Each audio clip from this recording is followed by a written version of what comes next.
Alright. Let's get real for a second. If your mom or dad had Alzheimer's, have you ever caught yourself thinking, is that gonna be me someday? You're not alone. I hear it from patients all the time. And honestly, yeah, it's scary. But here's the thing, your genes are not a life sentence. I've got folks in my care with a huge family history. And they're still sharp as a tack in their 80s and 90s. How? Small, daily habits. Stuff you can start right now. So today, I'm gonna walk you through the most powerful, natural ways to protect your brain from Alzheimer's and dementia. The exact same tips I give my own family. And hey, stick with me till the end. Because I'm sharing my personal 3-minute bedtime trick that helps your brain clean out the junk that can lead to memory loss. It's simple. And it works. Alright, let's start with the easiest win, food. Your grocery cart. Think of it as your brain's first line of defense. If I looked in your cart today, would I see leafy greens, blueberries, a bottle of olive oil? Or would I see soda, white bread, and a family-size bag of Doritos? No judgment, we've all been there. But here's the truth. Every item you toss in that cart is either feeding your brain or feeding inflammation. The eating style I love for brain health is called the Mind diet. It's basically the best parts of the Mediterranean diet and the DASH diet, mashed together. But forget the name, you don't need to memorize it. Here's what you do need to remember: swap butter for olive oil. Swap white bread for whole grain. Swap soda for water or green tea. You do just those 3 swaps. Most days of the week. And over time, you're improving blood flow to your brain and reducing the gunk that can mess with your memory. And for all my fish haters, I hear you. Not everyone loves salmon.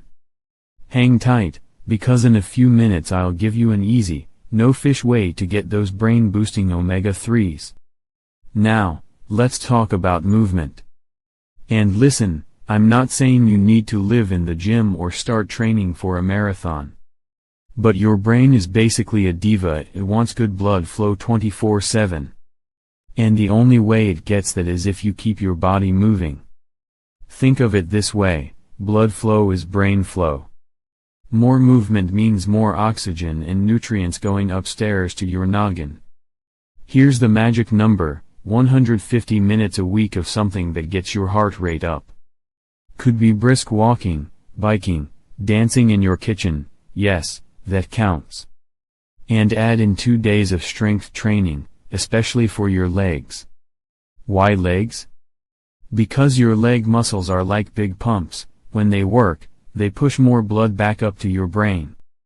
And here's a little micro habit I give to my patients who sit a lot for work: every 45 minutes, stand up and move for just 2 minutes. Go fill your water bottle, stretch, walk around the block.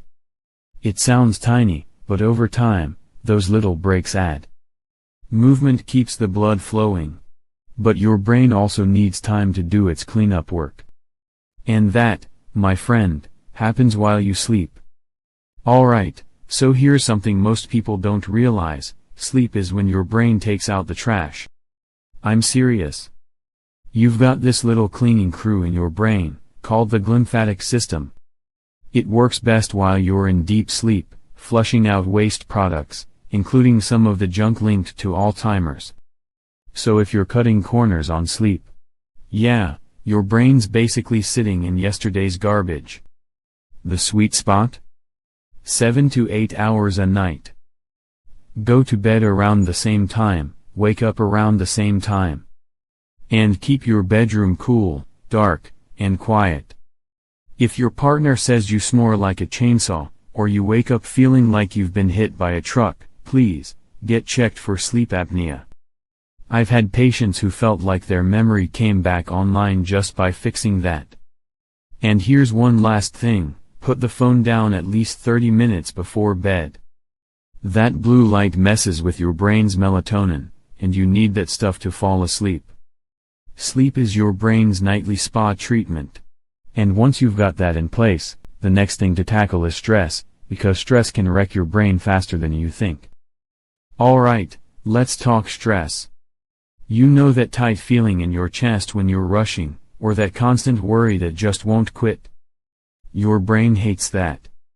When you're stressed all the time, your body pumps out cortisol, and too much of that can inflame your brain and damage memory centers like the hippocampus.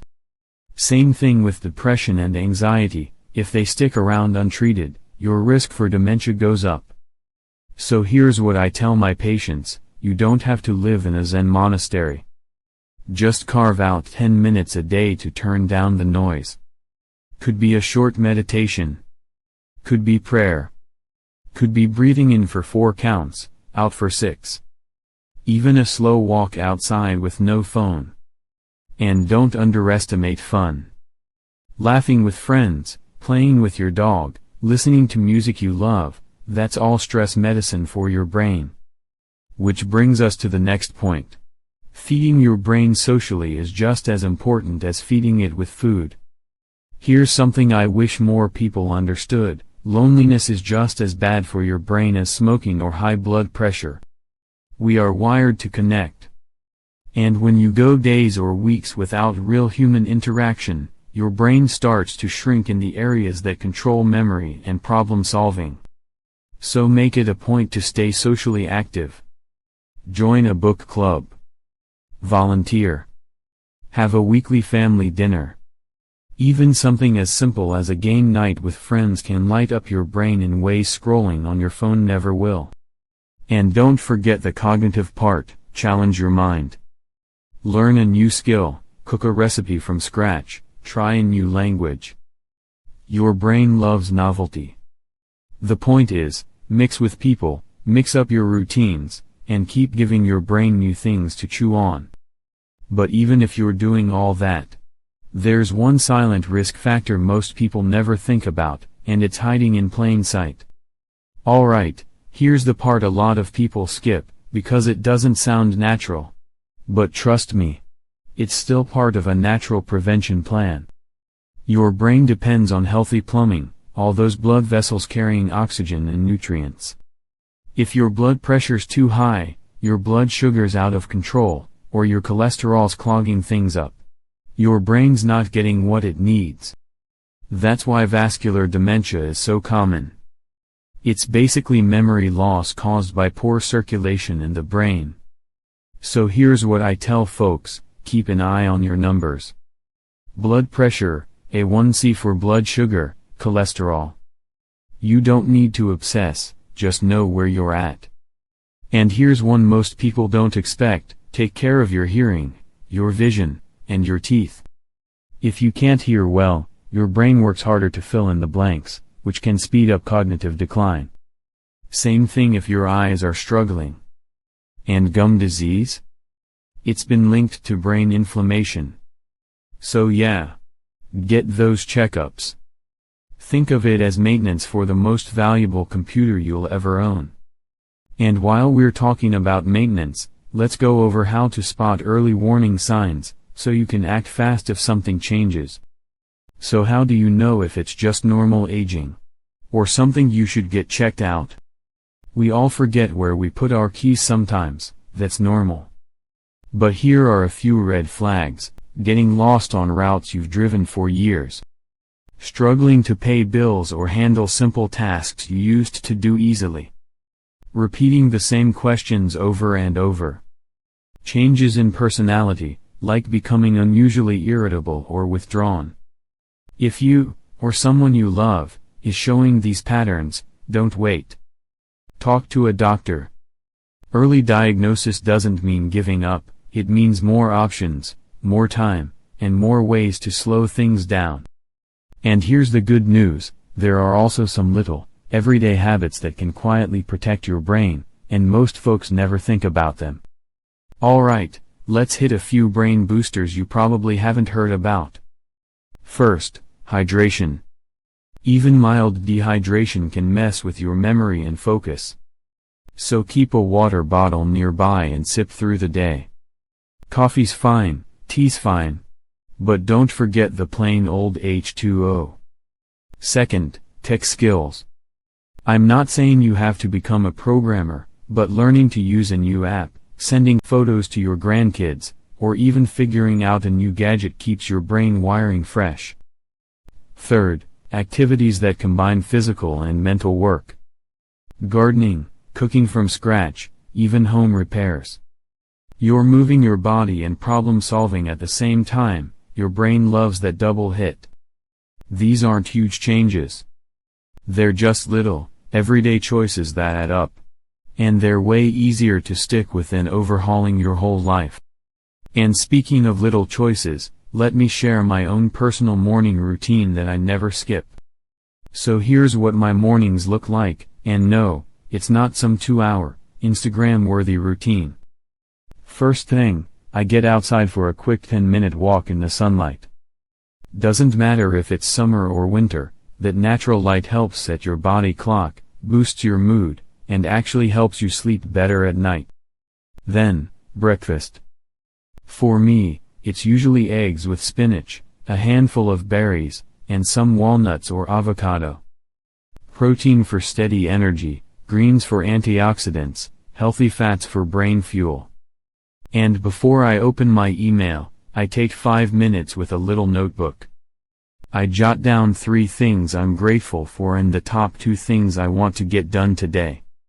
It sounds simple, but it keeps me focused and positive, and both of those matter for brain health.